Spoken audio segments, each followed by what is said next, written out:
प्रत्येक जीव राधा कृष्ण का नित्य दास है, किंतु राधा कृष्ण से उसका डायरेक्ट कांटेक्ट नहीं हो सकता। गुरु के द्वारा ही कांटेक्ट होता है, संपर्क होता है, ताकत मिलता है। जैसे आपने भगवत प्राप्ति कर ली तो आपका गुरु दो लोक में जिस सीट पर होगा उसके दास बन करके आपको सेवा मिलेगी। जैसे आपके गुरु ने कहा कि किशोरी जी को माला पहनाना है, फूल तोड़ लाओ, तो आपको फूल तोड़ना होगा, फिर गुरु उस माला को गूंथेगा। अर्थात गुरु की ही दासता दो लोक में भी करनी होगी।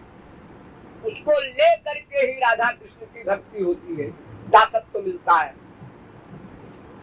और दासता जो है, सेवा, उसका एक प्रमुख अर्थ है, वो अच्छी तरह मस्तिष्क में रख लेना चाहिए। पहली कक्षा में ही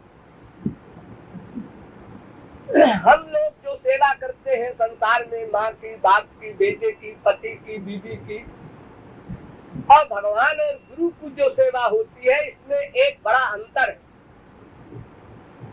क्या अंतर है? हम संसार में जो सेवा करते हैं उसमें अपना सुख चाहते हैं, अपनी रुचि के अनुसार सेवा करना चाहते हैं। हम जैसा चाहे वैसी सेवा हमको मिले और हमको सुख मिले उस सेवा में। और ईश्वरीय क्षेत्र की सेवा का अभिप्राय है जिससे उनको सुख मिले। हमें अपने सुख का त्याग करना होगा, ये मेन पॉइंट। इसको प्रारंभ से अंत तक मस्तिष्क में रखना है। दासता का मतलब है स्वामी की सेवा, और स्वामी की सेवा माने स्वामी को सुख देना। अपने सुख लेने लगे तो स्वामी को सुख क्या दोगे?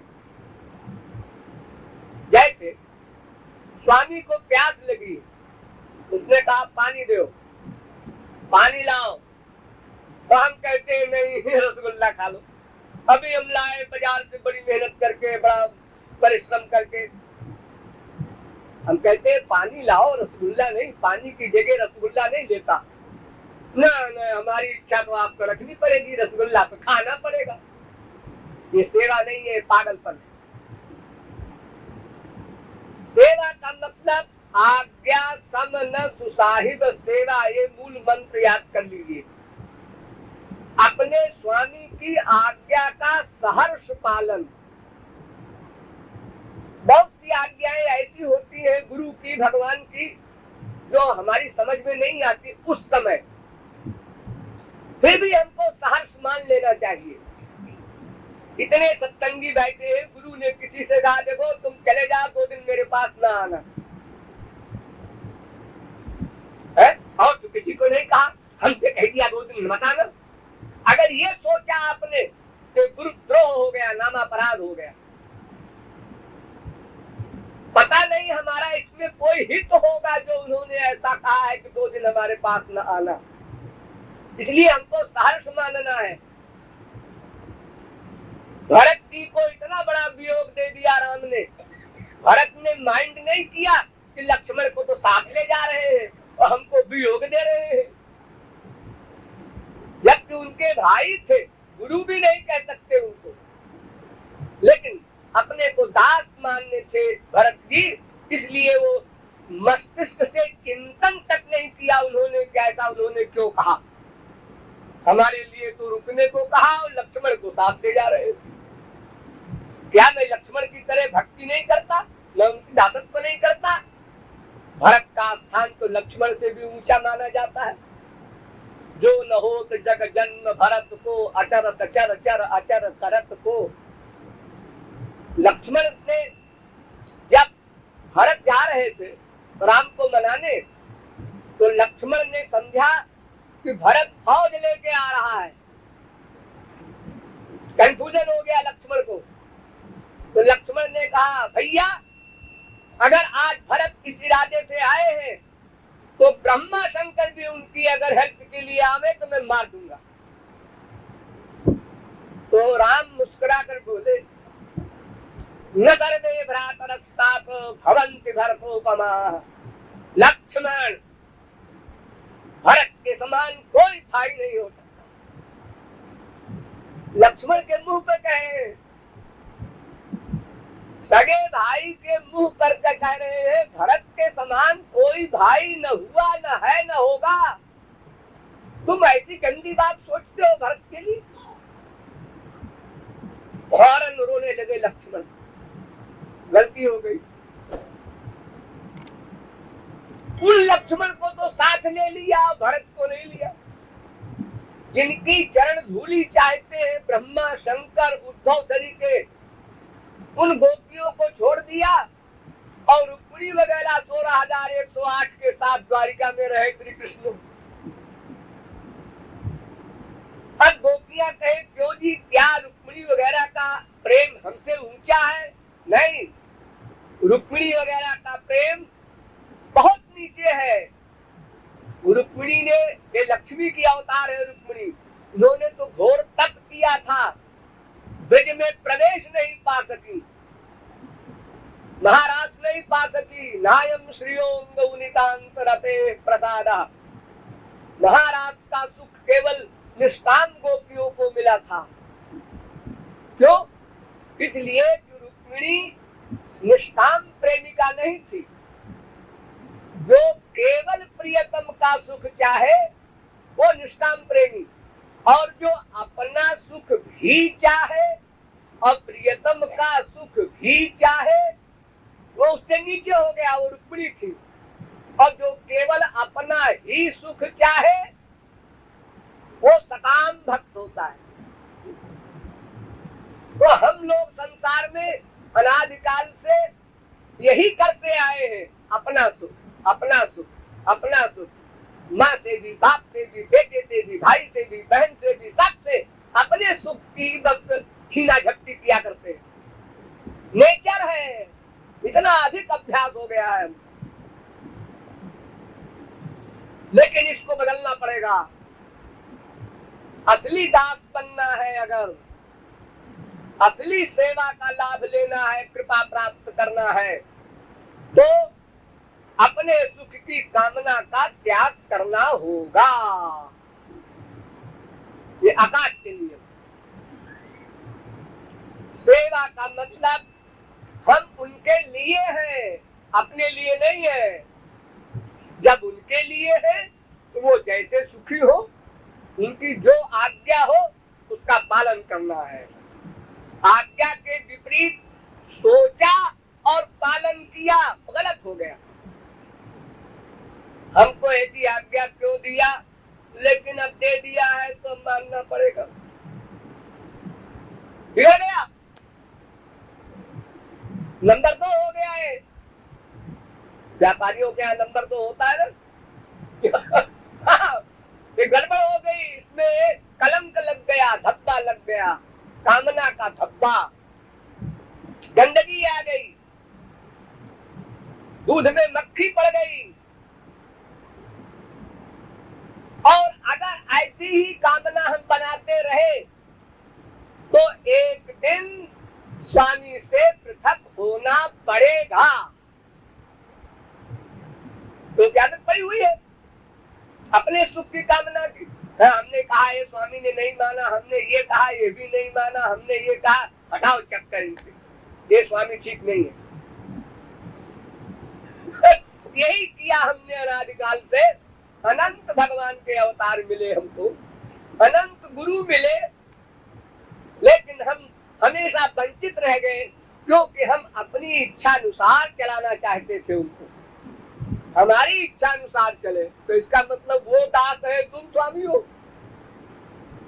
अगर तुम अपनी इच्छा चलाते हो तो तुम दास नहीं, सेवक नहीं हो। फिर अगर तुम्हारे किसी व्यवहार से उनको दुख मिल गया तो क्या दासत्व रह गया? इसलिए सेवा शब्द का अर्थ है आज्ञा पालन। पहले तो इतनी योग्यता हो कि बिना आज्ञा के ही हम सेवा करें, लेकिन अगर इतनी बुद्धि नहीं है तो कम से कम इतनी बुद्धि तो सबकी है कि भाई जो आज्ञा दी जाए उसको सौभाग्य मान करके पालन किया जाए। उसमें बुद्धि लगाना नामापराध, क्योंकि हमारी बुद्धि माइक है, हम उतनी दूर की बात सोच नहीं सकते, अपना भविष्य जानते नहीं। और गुरु ने कोई आपको आज्ञा दी आपके भविष्य को देख करके कि इस समय इसको हमारे पास रहना ठीक नहीं है, और आप वो सोचते हैं कि ऐसा क्यों किया, गलत किया गुरु ने। जब गुरु ने गलत किया तो काहे का गुरु है, तुम काहे के शिष्य हो। तो लाइन कट गई, तुमने तो विपरीत चिंतन कर डाला। और शरणागति में 6 चीजें हैं, उसमें खास एक है आनुकूल्यस्य संकल्पः प्रातिकूल्यस्य वर्जनम, यानी भगवान के, स्वामी के, गुरु के अनुकूल ही चिंतन करना, ही लगा है, ही विपरीत चिंतन न करना। वो हमारी रुचि के अनुसार आज्ञा दे रहे हैं ये नहीं देखना है, हमारा जिसमें कल्याण है वो आज्ञा देंगे। वो गलती नहीं करते, वो तो सर्वज्ञ है, गलती कैसे करेंगे। हमारी समझ में वो ना आवे, वर्तमान काल में ये हो सकता है। एक छोटे से बच्चे को माँ कहती है, बाप कहता है, तू पिक्चर गया था, गंदी पिक्चर देखता है। डेडी आप भी तो देखते हैं। जवाब है बेटे, अरे मैं देखता हूं तो मेरा क्या बिगड़ेगा, तो मेरा क्या बिगड़ेगा। अब वो बच्चा नहीं समझता है कि पिक्चर देखने का रिएक्शन क्या हो सकता है, इसलिए वो पूरी बुद्धि लगाता है कि डैडी खराब है, मम्मी खराब है जो उन्होंने हमको रोका। तो जाते किस क्लास में वो हानिकर नहीं है, किस क्लास में वो हानिकर है, ये नॉलेज माँ बाप को है, तुमको नहीं है। तुम अभी नहीं समझते हो, बहक जाओगे, बह जाओगे प्रवाह में। जब संसारी माँ बाप की बात हम नहीं समझ पाते और विपरीत चिंतन करके अपना सर्वनाश कर लेते हैं, तो जो सर्वज्ञ है उसकी आज्ञा में अगर हमने किंतु परंतु लेकिन लगाया तो अच्छा है, वहां जाओ ही मत, क्योंकि अपराध होगा, नामापराध, और नामापराध भगवान भी क्षमा नहीं कर सकते, चाहे अनंत आंसू बहाओ, सबसे बड़ा पाप है। इसलिए सेवा शब्द को, दासत्व शब्द को अच्छी प्रकार समझ लो कि जिसमें अपनी इच्छा न रखी जाए, उनकी इच्छा में इच्छा रखना। इसलिए नारद जी ने एक सूत्र बना दिया इसके लिए, तत्सुख सुखित्वम, उनके सुख में सुखी होना, उनके सुख में सुखी होना। जाकर धूप में खड़े हो जाओ, खड़े रहो दिन भर। हंस रहा है स्वामी धूप में खड़ा करके, और तुम भी हंसो, हमारे स्वामी को सुख मिल रहा है, खड़े रहे धूप में। अरे उनको सुख देना है, बस चाहे जैसे मिले उनको सुख। हम तो धूप में खड़ा कर दिया, खुद एयर कंडीशन में बैठे हैं। बस गलत सोचा कि पतन हो गया, तो गया पाताल में। तो इसलिए यहाँ पर कहा जा रहा है कि उनके सुख में ही हम सुखी हो, ये हमारा धर्म है। अब भगवान तो सेवा के लिए मिलेंगे नहीं, आपको गुरु की सेवा मिलेगी भगवत प्राप्ति के पहले, और उसका वही फल होगा जो भगवत सेवा का होता है। और गोलोक में भी गुरु आपका स्वामी बनकर आप माधुर्य भाव होंगे या दास्य भाव के होंगे, जिस भाव की भक्ति करेंगे उसी के अनुसार उनके दास बन करके रहेंगे।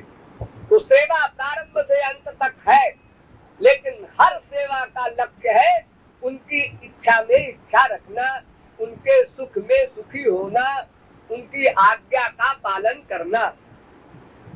और ईश्वरीय क्षेत्र में तो सबसे आवश्यक है, क्योंकि उसमें हम जीरो है। और अपनी बुद्धि लगाएंगे तो बुद्धि हमारी माइक है, वहां के कानून क्या समझेगी? हमारी इंडिया का कोई बहुत बड़ा एडवोकेट और कनाडा, अमेरिका, रशिया में जाके वकालत करना चाहे और यहाँ के कानून से बात करे कोर्ट में, तो कोर्ट कहेगी ये पागल है, इसको बाहर निकालो। जिस देश का निवासी है उस देश के कानून के अनुसार ही वकील को बोलना है। तो भगवान के यहाँ के कानून क्या है ये गुरु जानता है। हम अपनी दुनियादारी वाली बुद्धि लगाएंगे तो कभी भी ईश्वर की ओर नहीं चल सकते। और यही हमने किया, अनादिकाल से यही किया। अनंत संत मिले, उनके पास गए, सुना, सिर भी हिलाया, लेकिन जब करने का समय आया, लेकिन ऐसा है कि बस एक लेकिन लगा के सब 0 बटे 100। इसलिए परमार्थ में चलने वाले को शरणागति के सिद्धांत को याद रखना है। शरणागत माने ऑर्डर दिया मिलिट्री के ऑफिसर ने, पुलिस के ऑफिसर ने, बस वो करो, बुद्धि मत लगाओ। बुद्धि लगाएगा वो ऑफिसर, जो ऑर्डर दे उसे तुम्हें करना है। राम पब्लिक उधम कर रही है, मजिस्ट्रेट कहता है पुलिस से गोली चला दो, चला दो। हमारा बाप भी उसमें हो क्या मतलब है, गोली चलाना पड़ेगा। क्या पता मेरा बाप मर जाए, सर्विस नहीं कर सकते। हमारी दुनिया में भी यहाँ तक होता है। तो भगवान के यहाँ तो एक पक्का नियम है कि दास माने स्वामी की रुचि का दास। इसलिए ये कह रहा है यहाँ पर, गुरु सेवा ही धर्म हमारो। हम चारों वेदों के गुलाम नहीं है, दास न हम श्रुतिचारी के।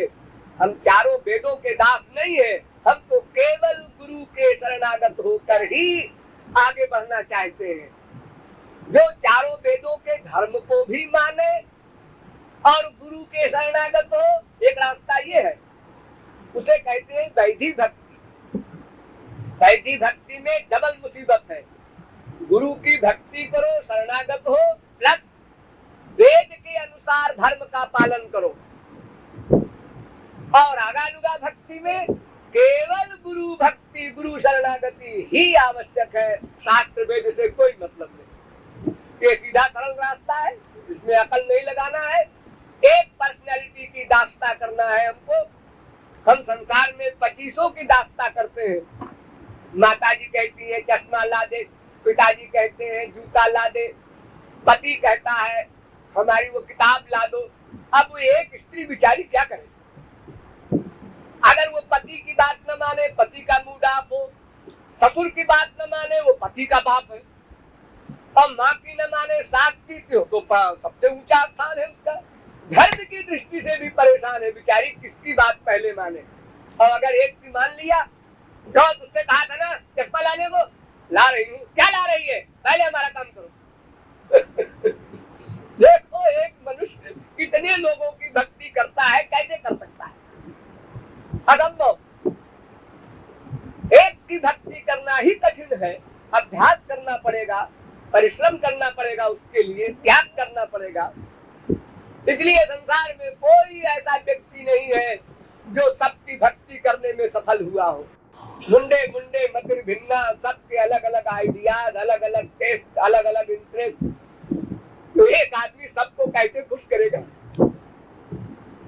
और ईश्वरीय राज्य में केवल आपको गुरु की शरणागति करना है।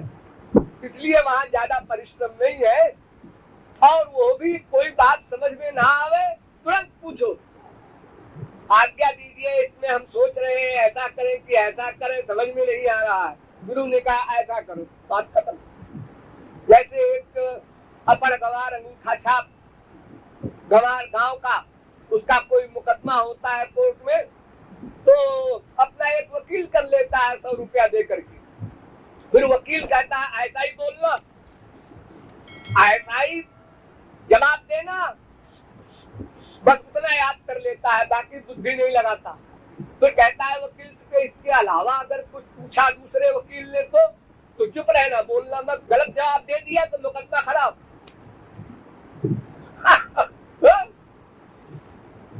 तो इस प्रकार सेवा का ठीक ठीक अर्थ समझ करके और दास धर्म पर हमको पहुंचना है। इस इसका हमें भले ही इसमें लेबर हो, परिश्रम हो, लेकिन शुद्ध निष्काम भाव से ही हमको आगे बढ़ना है। सही चीज पाने में थोड़ा परिश्रम पड़ता है, लेकिन वो आगे बढ़ता जाता है लगातार। कभी कोई झगड़ा हो ही नहीं सकता। संसार में झगड़ा क्यों होता है? स्त्री कहती है हमारी ये इच्छा है, पति कहता है हमारी ये है, तुम हमारी नहीं सुनते, तुम हमारी नहीं सुनते, लड़ गए। बेटा कहता है हमारी ये इच्छा है, बाप कहता है ये है, नहीं हमारी इच्छा पूरी हो, नहीं हमारी, लड़ गए। और जहाँ पर ये हो कि हम तुम्हारी इच्छा के दास है, तो वहाँ लड़ाई के सवाल नहीं। वो दास के धर्म है असली, इसलिए वो बढ़ता जाएगा आगे को जल्दी जल्दी। कभी भी उसमें विराम नहीं होगा, कोई डिस्टर्बेंस नहीं होगा। ऐसे दास के धर्म के रहस्य को समझ करके ही साधना प्रारंभ करना है। और अगर कोई कहे हम 84 लाख में ही घूमना चाहते हैं, तो फिर ठीक है, अपने संसारी लोगों को अपने सुख के लिए चक्कर काटो, जो कि त्रिकाल में असंभव है। अनंत जन्म बीत चुके, अनंत और बीतेंगे।